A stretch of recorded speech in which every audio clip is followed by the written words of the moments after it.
want answers? I think I'm entitled. You want answers? I want the truth. You can't handle the truth. We are the Mad Men of Masculinity. Your home for healthy masculinity. We're just real men having real conversations for you. Good day, Mad Men Mafia. I am Kirk M. Samuels. And I am Jason B. Kendrick. And we are the Mad Men of Masculinity. That's right. We're just real men having real conversations for you. Real conversations, man. It's been a minute since you us, man. It's been a hot minute, man. I feel like it's the holidays. We've been having house guests. Yeah, you know, when you got folks on and all that kind of stuff, man, you know, there's nothing wrong with having a good time. We've had some good topics lately, man. Really good stuff that's kind of some stuff that's kept me thinking and got me thinking and all that kind of stuff, man. I was gonna say, so for those of y'all in the know, for the Mad Men Mafia to keep up with it, I think Kirk made an order after the last episode. How'd that go, sir? Man, mind your business, dude. Stop being weird. I want to thumbs up, thumbs up, thumbs down. Stop being weird. Stop being weird. Mind your business. Stop being weird. No, actually, big thumbs up. Big thumbs up. Literally, big thumbs up. So the review is in, y'all. Go to last episode. Yeah. Dr. Elliot Justin. Yeah, we need to have him back on. Yeah. So big thumbs up from the man himself. You know, you can't get a higher. Yeah. Kirk himself. Yeah. You know, what's funny is that you know, that whole conversation, man, I was like, in a way it was weird, but in a way it wasn't. It was weird because guys don't normally talk about that kind of stuff, and he was definitely right on. At first I was like, you know, first couple of minutes I was like, man, this could go sour, like I don't know. But then you know, after a few minutes, man, I was like, dude, it was kind of like talking with Doc from Back to the Future. Yeah, it was like, you know, he's a mad scientist, but then when you realize that, like, man, he was passionate about what he does and he was good at what he does. And so yeah, man, that was a good one. Yeah, if y'all don't know what we talk about, you need to go back and check it out. Yeah, go back to last episode. I mean, we posted a bunch of TikToks about it. So if you don't know, now you know. Firm Tech is the place to go. The discount code is Madman. And your ladies will thank you. You'll thank yourself. You know, do something good for the community and keep the ladies happy. So, yeah, mine showed up like 2-3 days later, and oh wow, I mean, man, it was right in time for the weekend. We had a date weekend downtown that weekend too, and it was a good weekend. Man, that's why we haven't heard from you. You've been locked indoors, drapes closed, pretty much. Alarm pretty on, much. Nobody coming around. Exactly. Speaking of private time, as a man that I've known for many years and that has done the work, what do you find, and it's also obviously a leading question because of the topic today, but what do you find as a man leads you to the best form of self-love that you've achieved so far? I don't know if I've talked about this in the past. I probably have said it one way or another, but you know, over the course of my life, man, I've had, it sounds like a Donny Hathaway song, but over the course of my life, man, I've had some ups and some downs. You know, I've been a lot of places, seen a lot of things, had some hurtful times, had some, you know, some good times and times where I questioned myself, questioned whether or not I deserved anything good. Times where I just question whether or not I even deserve to be alive. Just, you know, just all of those things that we all experience, man. I've been getting a lot of pop-ups in my timeline from the guy Dax in his songs and, you know, Lonely Dirt Road and just all that kind of stuff, man. And so a lot of guys go through the same stuff, but we don't talk about it. So we all think that we're the only ones. And so anyhow, so I've been through all of that, and you know, through my journey, man, and my 53 plus years of life right now, one of the most important bridges that I had to cross was looking in the mirror and loving who I saw in the mirror, and at the same time recognizing that what I saw in the mirror was a work in progress, and that I could still have had times where I disappointed myself. where I disappointed people around me, family, kids, spouse, all that kind of stuff. Had some failures and all those kinds of things. But at the same time, you know, I have had some good times in life where the light of good has shined through my life. And one of the things I recognize, which is the lead into this conversation, is that, you won't get light without some shadows and without some dark places that light kind of reveals. And so part of me has had to accept the fact that some of my good, quite honestly, has come from some of my what I perceived as bad, and having to reconcile those kind of things and recognize that, because there's, hey man, Batman is actually a villain. If you study the character, he just hates bad guys. And every superhero has a sad backstory, right? So, you know, so I just had to grapple with that, with both sides, the duality of who I am as a person, as a human, and as a man. Yeah. Well, I mean, that's the kind of crux of life is that you can't have light without the dark. I mean, if you think about it just prospectively, if everything was light, it would just be a white void. There'd be no definition, no contrast. You would know no up, no down. It would just might as well be all blackness because you'd have nothing to see or do or have, any sort of kind of visual representation of anything. So the fact that we have light and dark and up and down and hot and cold, these contrasts create our experience of life. They create our experience of just a physical body. And as a man, especially as we get to our later years, most of us either one way or another just get to that point where we just don't care. And it's a lot of times it's because we got beat down. But for most of us, especially doing the work, we realize that the reason I don't care is not because I don't care, is that I know myself. And just like the old saying, know thyself, when you know all of yourself, the good and the bad, especially what we consider the bad, the shadow, then you become much more powerful as a man. You become much more vigorous and have much more vitality, and you become much more foundational when people can't rock you out for that foundation. Most of the things, especially as young men, we all got so worried about what people are going to think when we're younger. We got so worried about what they said about us. And then you get to a certain point where you know yourself, you've dug in the dirt, you know those dark places, and you shed some light on them. And now those things don't bother you. And ironically, the only reason those things bother you in the first place is because some part of you believes it might be true. Either you're afraid it's true or you believe it might be true. If somebody calls you a purple dinosaur, you're like, I'm not a purple dinosaur. It doesn't bother me at all. Somebody says, oh, your hair's falling out or you're getting old, and you're like, oh no. And then it bothers you because some part of you believes it's true. But when you come to accept those shadow sides, you come to accept the fact, all of us men have the capability, and for many of us, the ability of violence, whether that's in a good way or a bad way. Violence has no meaning one way or the other. It's neither good nor bad. It's just a tool like any other tool. But are you using it to protect or are you using it to harm? All of these things that we look at as men, we need to accept that, this whole feminist pacifist narrative of the nice guy of, oh, I'm a pacifist, I do no harm. Well, great. Now you're just a doormat for the guy who isn't a pacifist and he's gonna come over and take your stuff. But if you Mhm. believe that you can, do harm, if you believe you have that capability to protect yourself and those you love, that's part of that darkness you have to accept. But as you accept that darkness, as you accept those things that you probably were as a younger man hiding, now you're more foundational. Now people can't knock you off of your pedestal as easily because you know yourself. They can call you all kinds of names. You're like, whatever, move it on, kick rocks. I don't care. And there's a perspective too, a perspective that, for example, black is a color, darkness is a place, right? Mhm. And so the separation, just the separation between those two, I grew up in, for example, I grew up in, in churches where around Easter time they do the jelly bean thing where they do the different colors and this and that. And it's like, well, the black jelly bean represents, and, but I'm a black man, right? So I can't identify with that.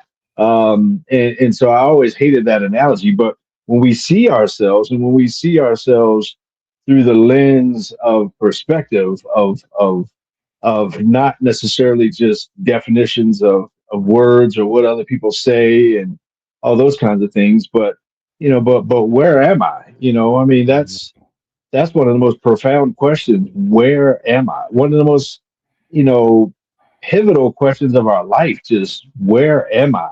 And and that answer could be the same place but two different meanings. You could be at the end of your rope and be at the beginning of your fuse at the Mhm. same time, right? I mean, sometimes when you hit rock bottom, that's where you build a foundation of bedrock, and you can build a skyscraper.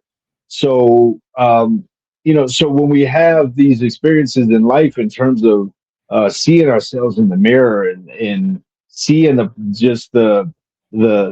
character of who we are, like I talked about, the character of Batman. When you look at the totality of who he is, that we normally think of him as a superhero. He was part of the Justice League, him and Robin, right? I mean, I used to watch those cartoons back in the day. I mean, and That's back when so, the cartoons was good. oh yeah, exactly. I mean, that's back when you used to sit in front of the TV with a bowl of cereal, and you always saw Batman as good, but he's the Dark Knight for a reason, right? And so he can go into those places and he can have those experiences. He can even tap into that as a source of strength. I mean, for that matter, Incredible Hulk was considered one of the good guys. He was, but at the same time, when he turned green, that was when his superpower came out, man, and that's when he can Hulk smash. Yeah. So being able to look at ourselves in that perspective as men, man, is key and pivotal, and that can affect just even how we see our worth and how we see our value as men, and being able to see your worth and your value, man, that makes all the difference in the world. How you see yourself fitting into the world. Yeah, and as most men, we go through that journey, and as we go through the journey of this show, we'll get into it even more. The cave you fear to enter is where your treasure lies. And speaking of that treasure, think about that over this break, because we're the Mad Men of Masculinity. You're listening to us on KLDC, and we'll be right back.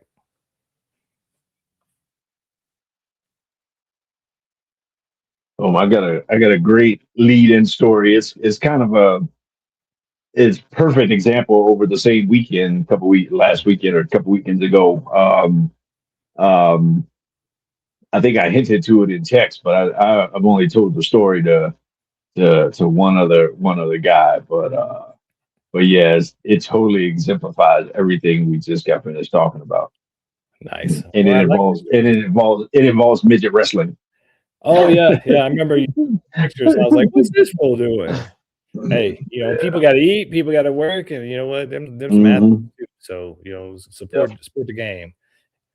Ain't no shame in the game. All right. Ready to go? Yep. And we're back. Yes, we're back. We are back. The Mad Men of Masculinity, KLDC, 1220 AM in the Mile High City, all over the interwebs. Holler at your boys on YouTube, Facebook, all that kind of stuff. Leave a comment. What do you think? Do you agree? Do you disagree?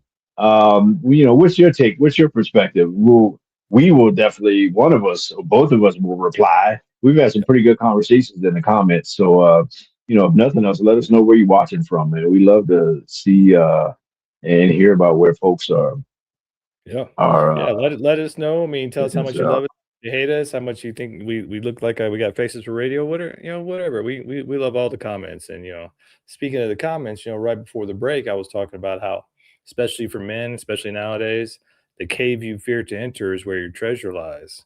And we've talked for years. We've been doing this like 8 years now. We've been talking all those years about where your pain is where your purpose is where your passion is. And for you men who are afraid of your shadow, afraid to look in that darkness, afraid to dig down deep, maybe why that could be a reason why you may be struggling in life to find your passion and your purpose. Because a lot of times that pain you went through, that trauma you went through, those things you went through as a kid is leading you towards what the gifts you have to give in the world. That could have been the path God set out for you to go, hey, go this way. This is what I want you to do. This is, the skills I gave you to help the world. And but it doesn't start until you're willing to dig deep and look at that darkness and accept it. You have to acknowledge it and accept Yeah, it first and foremost. yeah. Part of the reason with the the work that I do with men in addiction comes from my own, right? I mean, and I have to tap into my own dark places in order to help other people. And so that's just part of the journey. I want to tell you about a story from a couple weekends ago, man, that embodies exactly what we're talking about today, man. Is that Bring cool? it. Bring it on, man. I love your All right. stories. You can do the voice. It's a no. No It's voices? a medium length. No, I ain't do. Well, I might. I don't know. But it's a medium length story. So just stick with me. I promise you that there's gold at the end of the rainbow. Right on. Uh, so one of the things my wife and I did a staycation downtown, and it was kind of for our birthdays or whatever. And we had decided last year that weekend was the Phantom of the Opera downtown, and so we wanted to go see the Phantom of the Opera on Saturday night. And then we came across my timeline that there was also midget wrestling downtown that weekend on Friday night. So I said, Flip hey is the man, spectrum. why don't we exactly? So we had a little bit of trailer on Friday night, a little bit of culture on Saturday night. Got dressed up. So anyhow, so we're at the place where the midget wrestling is, and it was a bar restaurant. They sold way too many tickets. I mean, it was way overcrowded, man. I mean, it turns out they had sold out. So apparently they just stopped checking tickets at the door and they just let everybody in. And it was stupid crowded, man. I mean, it was dumb crowded. Like one of those, this is probably not safe. And if the fire department shows up, they're going to shut this thing down. So we're standing kind of back, probably 4 or 5 people deep. This is not our first time going to see midget wrestling, so we weren't rookies at it. That's just a thing we're into. Don't judge me. If you want to judge me, then whatever. I don't care. Hey, That's just who midget we wrestling are, and right? peanut butter. That's just Kirk's thing, man. That's just who we are, man. And we just keeps it real. We just like what we like. Super fun. If you ever have a chance to go, I would highly recommend it. Anyhow, so we're standing way far back. We couldn't really see nothing. It was just not a good experience. Not like before. The way they had it arranged was just hot garbage. And so we were kind of standing all the way back by a bar. And it was so crowded. Somehow, right in front of us ended up being the aisleway. It wasn't really an aisleway. There was no space in between people, but it ended up being kind of the highway where people were going back and forth to the bathroom. Right. So, and it was so smushed that people were just like greasing by each other the whole time, the whole night. And the more and more it got crowded, the more we started to get smushed against the bar every time somebody walked by. So eventually I put my arm around my wife and kind of created almost like a little barricade or a shield or something around her so that, she wouldn't get smushed as much. Right. So I started to do that. And I mean, everybody in there was just kind of like, we're in this together. This is just dumb and stupid, but it is what it is. No problems. All of a sudden, man, this dude walks by and he kind of comes from behind me, going across like the front of both of us back to the bar. And again, I had my arm around her. He's kind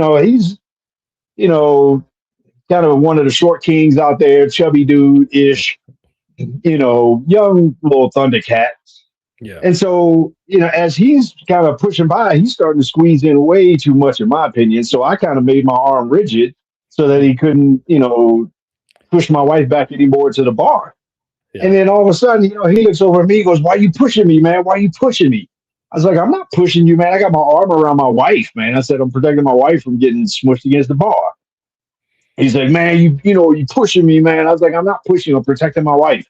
And he's, yip yapping as he's going by and, all this other kind of stuff. No punk, man. And so anyhow, on his way away, he's like, "I'll be back. I'll be back. I'll be back." And I was like, "Well, I'm going to be here. I'm not going nowhere, obviously." And so, he goes to the bathroom, I guess, and comes back and same thing happens on the way back. And then he goes back and he's somewhere over my shoulder. I don't have any track of him. A few minutes later, this female walks by, same thing, along with 50, 100 other people that was going back and forth. The same thing, and she's like, "Can I get by here?" And I'm trying to diffuse the awkwardness. And I was like, "That'll be $5, just trying to be funny or whatever." And she type of attitude. And she's like, yeah, right, whatever. With a major attitude, thinking she was all that more than she was. But anyhow, so she went by eventually, and then she came back same way. And then again, every single person that walked by, I did the same exact thing. And so when she kind of walked by, she kind of squeezed by like everybody else. All of a sudden, out of nowhere, this dude came over my shoulder. He's like, yo, why you pushing my girl, man? I saw you pushing my girl, man. That's my girl. Why you pushing my girl, man?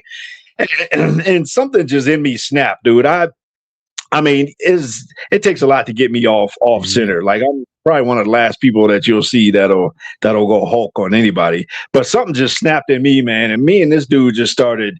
I mean, man, we just started going at it verbally. I mean, we was just, he threatening me on what he gonna do, and I'm like, man, whatever, man, do it. If that's what if you feeling froggy, jump. I was like, I said, I'm a man. I'm not gonna push a woman. I didn't push your girl, man. I said I didn't push anybody, but I'm definitely not gonna push a woman. I'm a man. I don't do that kind of stuff, and he gets this flaring up. Eventually the bartender that's behind us jumps in, and he's yelling at the other dude, telling him, like, basically shut up or get out, because he saw all of this all night.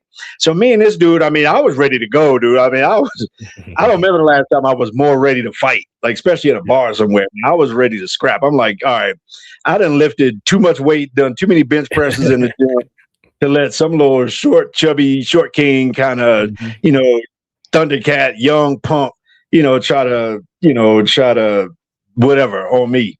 And I was ready to get at it, man. Bartender kind of came in and broke it up. And so when I turned around, even, my wife's kind of looking at me like, wow, never seen that part of you before.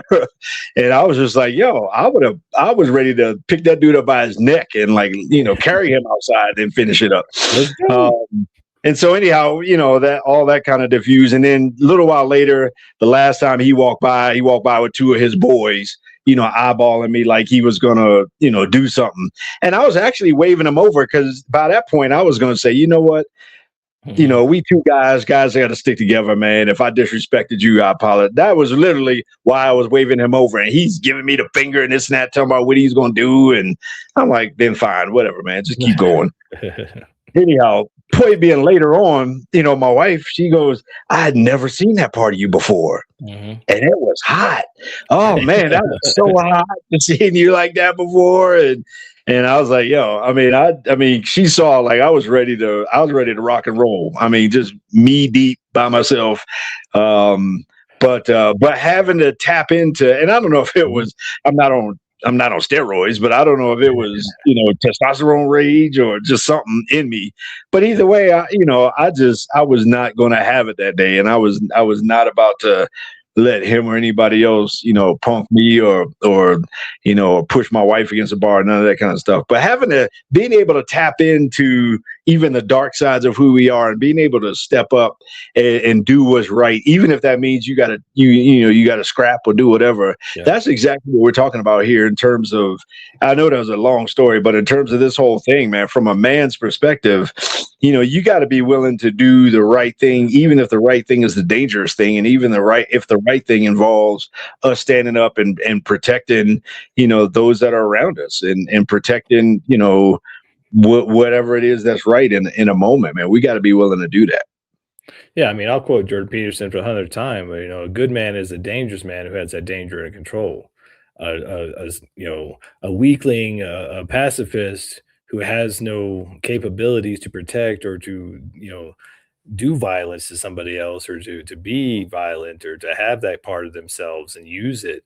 They're not a good man. They're just a nice guy who's just, one bad encounter away from being stomped on. I mean, we've all had those encounters, and it's just, there comes that point as a man, you have to have that line, like, cross this line and it's on. And I've had a couple of those situations. I think the funniest one, you talk about that, like, you get those people, and it's usually these younger guys, and they're always talking, and they got some kind of ego chip on their shoulder, something like that, trying to prove something.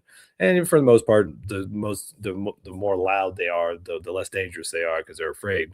But I had a similar situation at the bar here. I mean, years and years ago, I was just sitting there minding my own business. Some guy decided I was the one, and he wanted to pick on me.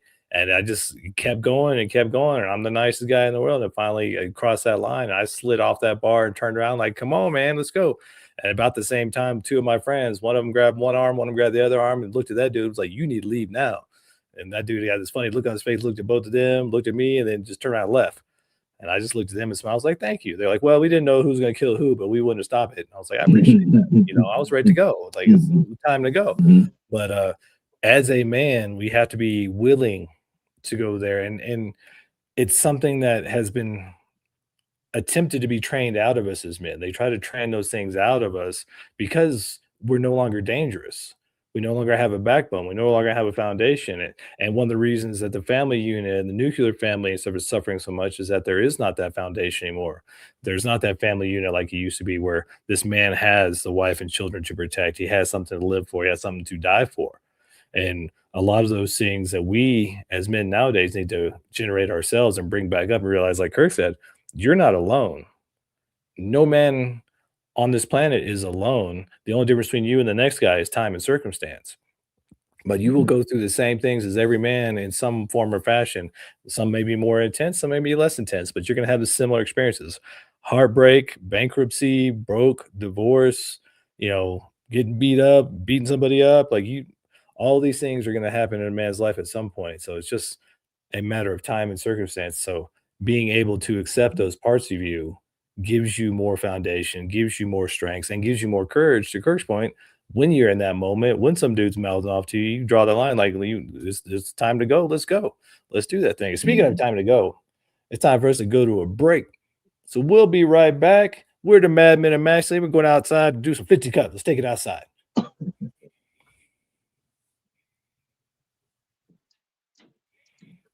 Boom, shakalaka. Dude, I was ready to smash that dude, man. I mean, I don't care. I mean, if he had a crew full of guys and they all jumped me and I took an L, I don't care, man. I was ready to. I would have got one of them. Yeah, to your point, like a lot of times, that's what the girl needs to see. Like, we do our best to keep that under control. We do our best to be the nice guy and the good husband and all those things. But just like Cass said, sometimes they don't see that all the time. They need to see it. Like, what are you Yeah. capable of? And I mean, Yeah. a little bit of that will get her like, whoo, hey, how you doing? Yeah. And it worked. It worked for It the rest of worked the and it did weekend. work. Yeah.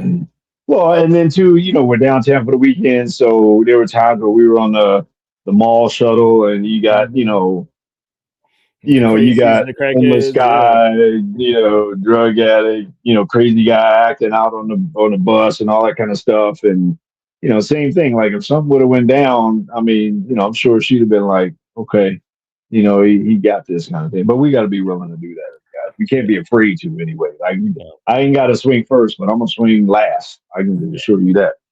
That's one of my favorite videos that keeps popping up on my timeline, where there's some big dude talking to some short dude. And I think the short dude's like a boxer or a SEAL or something. But he doesn't look as physically imposing. And the other dude's like, I'm gonna tear you up. I'm gonna do this and that. Guy's like, okay, pushes his card off. I think it was like a Costco, like pushes his card off. So I was like, well, let's do it then.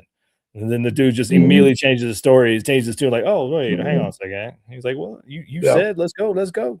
I'm ready. You ready? Let's And go. as much as that guy was yapping, he did not want to step in my direction at all. I mean, he was doing all that yapping while he was going in opposite directions, and I'm like, man, That's when you just make space for him. Like, well, come on. yeah. I'm like, Speaking of hey, making space, we can do this. let's do it. Let's get Let's at do it. this. All right. Your boys are back. Your Back. boys are back. Mad Men of Masculinity in the house. We're talking about some masculine stuff, and we're not advocating violence. We're not advocating going out and being a thug or some knucklehead or none of that kind of stuff. The whole point is, are you willing to? Are you able to? If you need to, if you need to protect your home, sometimes you gotta tap into some dark places. Navy SEALs, we idolize them in our culture, but they are trained killers. Like their job is to go places and kill people. And so, sometimes the shadow side comes with the light side of who you are. And we as men got to be able to reconcile the two and reconcile the fact that, I can be one and the other. There are parts of me that are one and the other in other parts of me. Matter of fact, in my book cover, half of my face is shadowed out intentionally because I wanted to represent the fact that, yeah, there's a light, but there's also a dark side as well. Yeah, I mean, if you just think about it, I mean, you look at the symbology of the yin yang, within each side, the dark and light, there's a little bit of the other. And that's the balance. And I mean, what's really crazy about that symbol is that the quantum physicists, when using electron microscope or whatever, got down to the quantum entanglement particle, which is the yin yang. So down at your deepest, lowest level is that battle of dark and light, or is that dance of dark and light. And within Yeah. each is the other. And that's something we have to accept. So many of us want to deny these aspects of ourselves, and everything you deny turns into self-judgment, it turns into shame, it turns into guilt, it turns into all these things that causes us stress, causes us to have heart attacks as men too young, causes us to have health problems. But you want to be foundational, you want to be strong, you want to be courageous, you want to be the warrior in the garden, you want to know you have that in you and know how to tap into it. That's why martial arts or boxing or working out, these things are good for men. Because not only is it healthy, but it builds that testosterone. It also builds your confidence. It builds that awareness like, oh, I could do that. That's why some of the most dangerous men on the planet are the nicest people you ever meet, because they know they can do violence and they know they don't need to. There's something just oxymoronic about it, something very strange where it's like the guy that can do the damage won't. Like Kirk's talking about Navy SEALs. I mean, Jocko Willing was talking about that. Somebody said, well, what happens? Like, you're this big bad Navy SEAL and you can do all this stuff. And some guy, approaches you or some knucklehead in the street. He's like, I run away.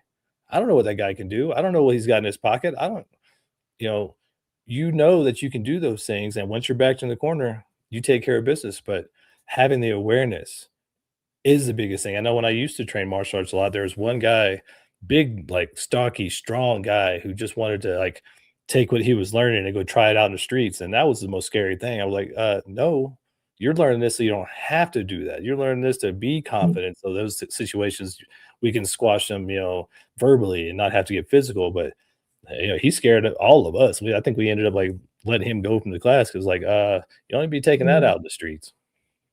Yeah. Funny, the ninth degree black belt that we know is probably the most zen person that I know. Oh, it's so nice.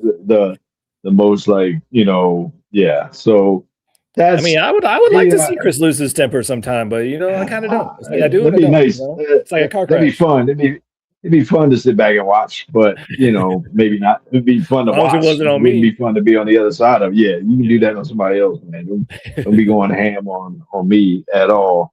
I've lived over the course of my life. I've lived places like big city Washington D.C.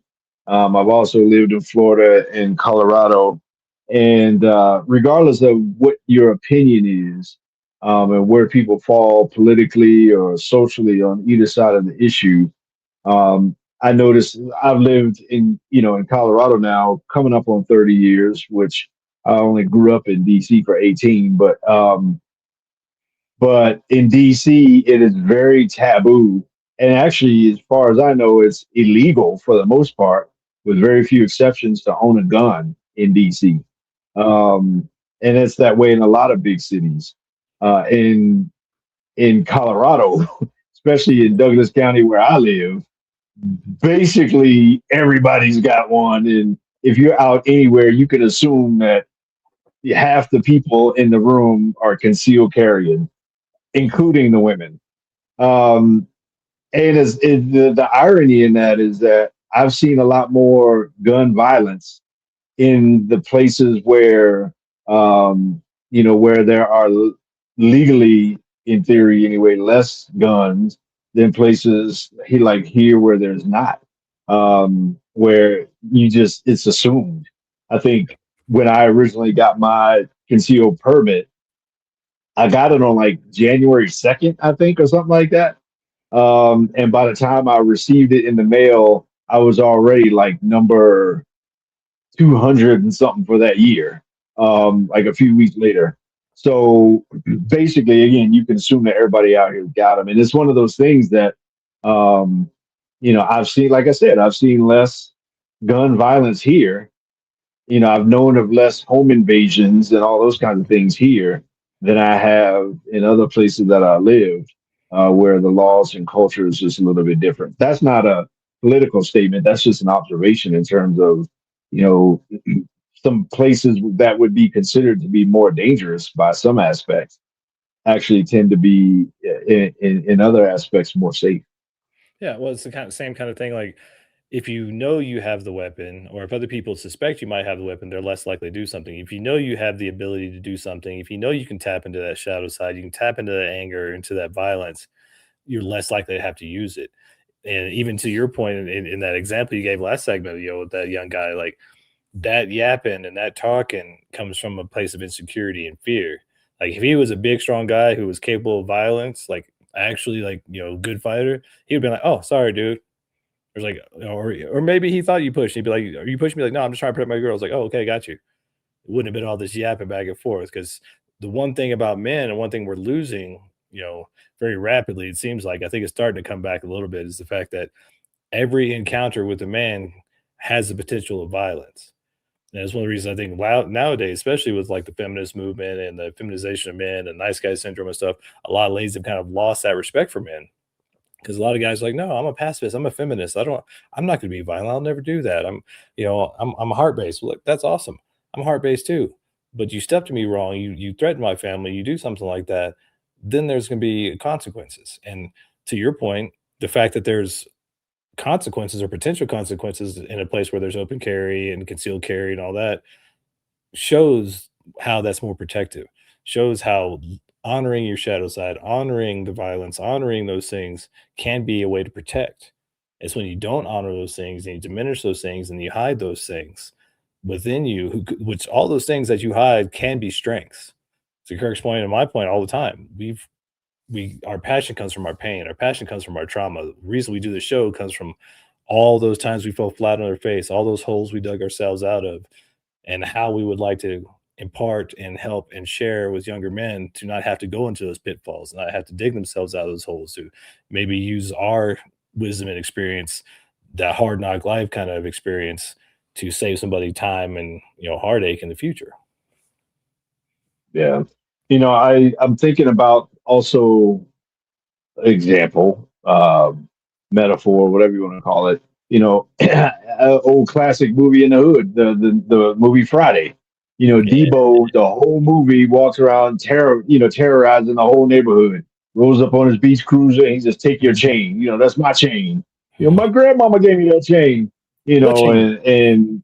and then finally in the end, if you've seen the movie, Mhm. Craig pulls out he pulls out the gun at first, and then his father steps in, and his father's like, "No, you don't need the gun, man. You don't need the gun. Take care of it with your hands." And in other words, confront the evil with confront the darkness with the light anyway, or with your hands the same way he's approaching you with his. And then Craig ends up beating the snot out of Debo, man. And that's how the movie ends without the gun violence. I think Yeah. a lot of the gun and gang violence that we see is lack of appropriate male influence in our youth, especially in our young men. Yeah, there's no rite of passage anymore. There's no older men passing down and teaching wisdom to the younger men, and because of that, there's a lot of young men who don't have that self confidence, who don't have that inner foundation, who don't know how to address their shadow or even embrace it or accept it, and without an older man say, "Yeah, me too. I dealt with that too. Yeah, I've got that same side. Yeah, yeah, I like the young girls. I like to fight. I like this. I like that. Like all these things that we seem to be demonizing nowadays are still just a part of who we are. And until you accept those parts of yourself, and it's from the acceptance of the darkness that you find the self love, that you find the self respect, you find the self confidence. When you own every part of yourself, nobody can say anything to you. When you own that part of yourself and somebody says something to you, you're like, okay, we talked about it before. It's that fear that might be true, or that I'm afraid that it could be true. when you own it, you know yourself. You know that they can talk out the side of their neck and it doesn't matter because that's their opinion. You know who you are. That's the self-love, that's the self-respect that we're talking about. Honestly, all of that what we're talking about right now is where I got to by the time he walked by that last time. That this Mhm. whole scene that I've described in at the event, and that's why I was trying to wave him over to diffuse all that. Like obviously, dude was trying to prove something. I don't think this was his girl because the attitude or the opinion that she had of herself, she would not be with him with this guy, right? I mean, like the two don't match, right? And so obviously he was trying to impress her and or his friends or whatever. And I got nothing to prove. Man. I got no ego. At that point, my wife she already saw what she needed to see. She was turned on and ready to go back to the hotel anyway. But whatever. But I was trying to wave him over to, like I said, to diffuse it from a older man, from a sage to a younger man. Yeah. I was gonna tell him, hey man, if I disrespected you, I apologize. I'm just trying to do the best I can. We need to stick together as men. But he wasn't even trying to hear that. Yeah. Well, and that's, a lot of the lack of masculine influence. Like, some of our best friends as kids, especially growing up Gen X, we're out in the streets running around saying out till the street lights come on. And, you get in a fisticuffs with some kid over crayons or marbles or, somebody's trying to steal your bike. And then right after that, you're the best friends. Like you've gone through that experience together and that creates that bond. And sometimes it's through those things that we can create the most depth. But until you're willing to accept those parts of yourself, you're willing to investigate and acknowledge those parts of yourself, you're going to be missing half of your strength, missing half of your power. You're going to be missing half of what makes you a man. And I think, as men, I think in this last segment, we'll talk more about that, how we can start to bring that back, especially in the younger generations, maybe rites of passage, initiations, things like that. So these young men have that self confidence and aren't afraid of their shadow because there's that fear of the shadow, fear of being seen and made aware of, showing that shadow side is what keeps a lot of these guys in fear. They're so afraid of what people will think. But I think Mhm. it's time for us to take that last break. So we'll be right back. We're Mhm. the Mad Men of Masculinity. This is KLDC.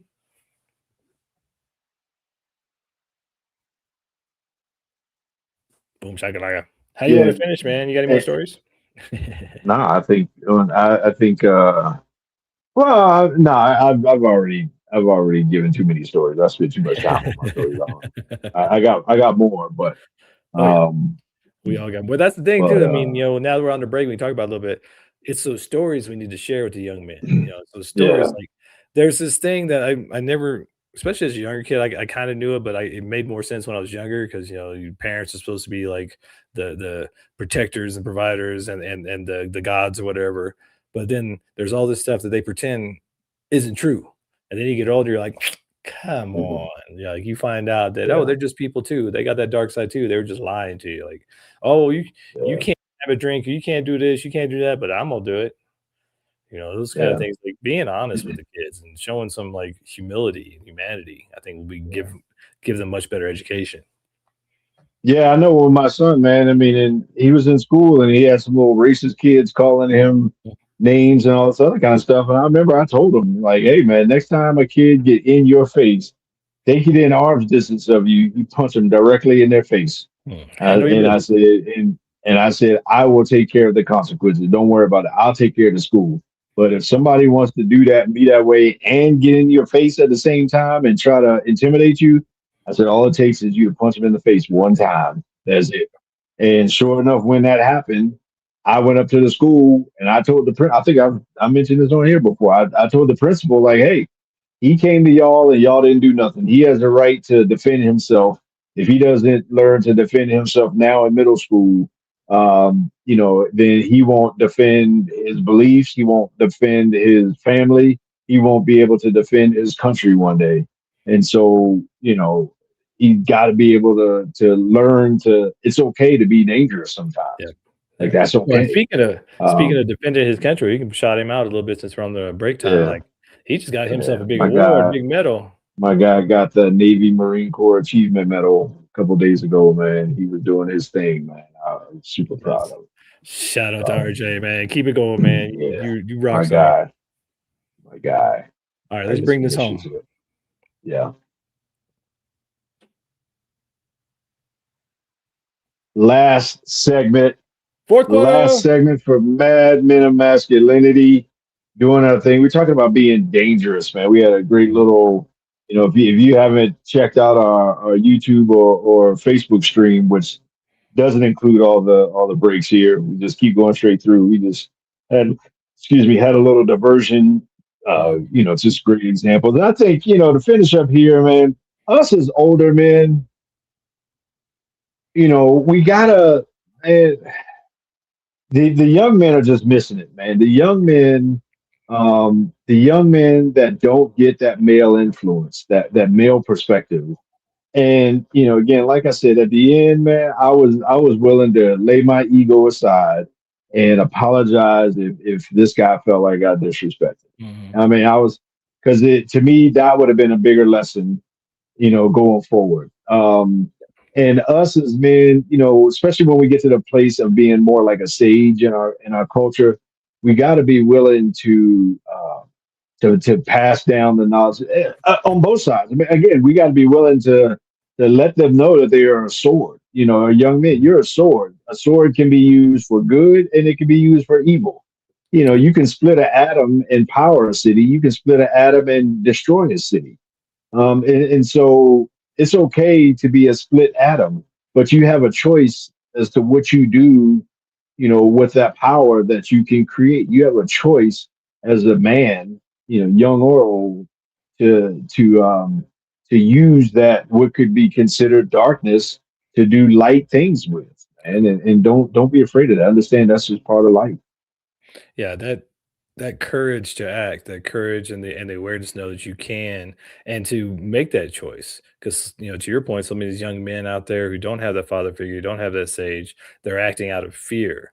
And so what they could be using for good, they're using for negative because they're afraid. And in my work now, especially doing the shadow shaman work and the shadow work and the inner child work, what I'm finding for most men that really works because it worked for me, and I'll stand on my pulpit and on my soapbox and scream this out all day long, looking at your inner child. And we're talking about right now being the sage to a younger man.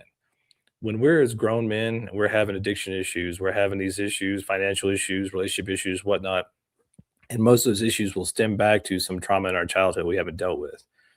When we look at ourselves as a grown man, it's like we just get down on ourselves. Like, well, I'm a grown man. I should know better. I shouldn't have all the answers. I should be strong enough. I should be able to quit this. But what we don't do is look at that young man, that little boy inside of us that is the cause, that is the source of those issues. But it's much easier for us as grown men to reparent, to love that little child because, like, as men, that's what we do. We take care of the children, we take care of our family. And so what I tell a lot of my clients now is like find a picture of yourself 5, 6 years old, especially if you know when that trauma started or you have an idea, get a picture of yourself, put that up somewhere where you see it, and love that part of yourself. Love that small child. Because as men, if we're not being sage to some other young man and helping him out, and we're having issues, maybe we need to be sage to our own little child, our own young little boy, and be his sage and be his mentor. And as we heal that inner child of ourselves, we start to accept more of our shadow side. We start to generate more self-respect and self-love. And as we generate more of that, now we have more and more to give.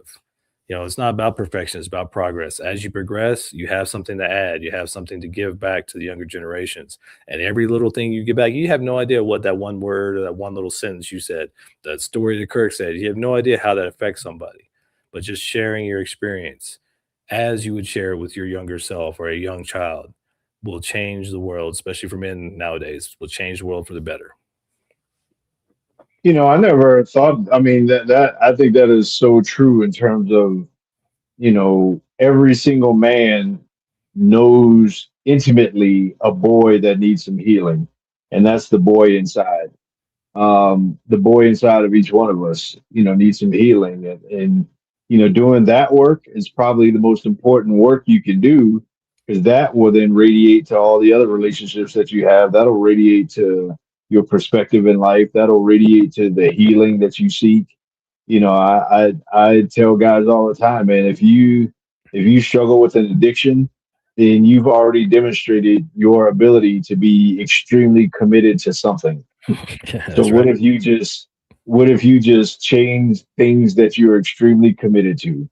What if you were extremely committed to your own health and fitness and self care and all those other kind of things? And what if you were, committed to your healing journey, to forgiving people that have hurt you in the past? And what if you were committed to the current relationship that you're in, your marriage, or committed to your kids and pouring into? You have the ability to be extremely committed to that, and so to do the healing within, man, that heals the world, around you. And so every single one of us as men, there's a rite of passage that needs to happen in here. There's a healing journey that needs to happen in here.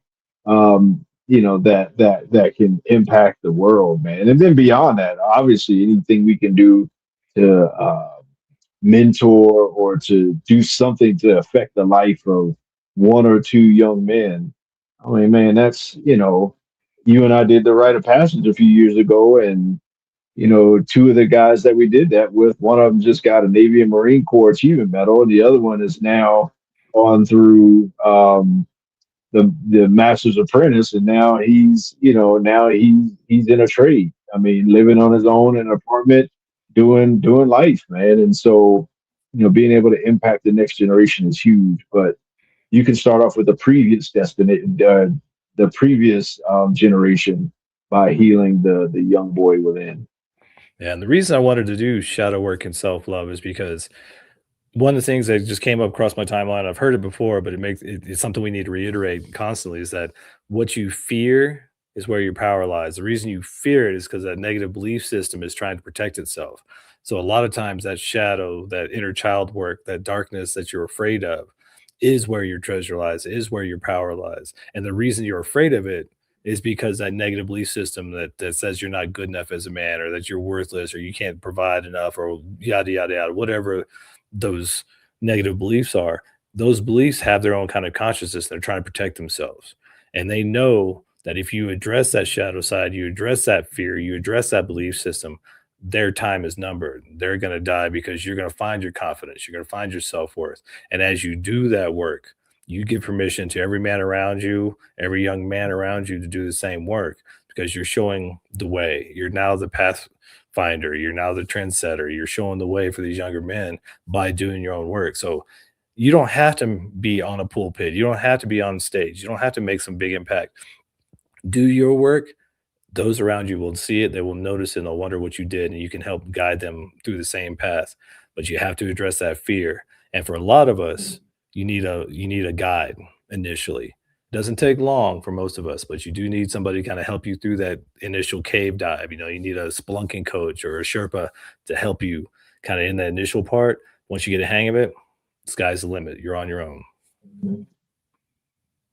One of the things that see, we're in the B Men shirt. One of the things that Zach talks about in B Men, in context of why I focus on men, is he says that when you make a man better, you make several women's lives better, Mhm. or several females' lives better, whether it be a sister, a mom, a wife, a dating partner, a daughter, whatever you want to call it. And so, us as men, man, when we get better, the world gets better. I believe that, men are the solution to every problem that there exists in this world. I believe that when we come together, man, we can make incredible things happen. We're about to, as a culture, come together and do. I mean, we're about to send people back towards the moon. Yeah, there's men and women involved in that. That's not. I'm not talking about men only doing that, but you know, but well, shoot, the first time around, the first mission to the moon was all men. Yep. A lot of women doing the math, and Mhm. that kind of stuff. I'm talking about the people on the ship. We can do Yep. some amazing things as men, man, and that's okay for us to have some failures, some faults, to have a shadow side, and to give ourselves grace, man, and just get back up, do the healing, do the work, and make the world a better place.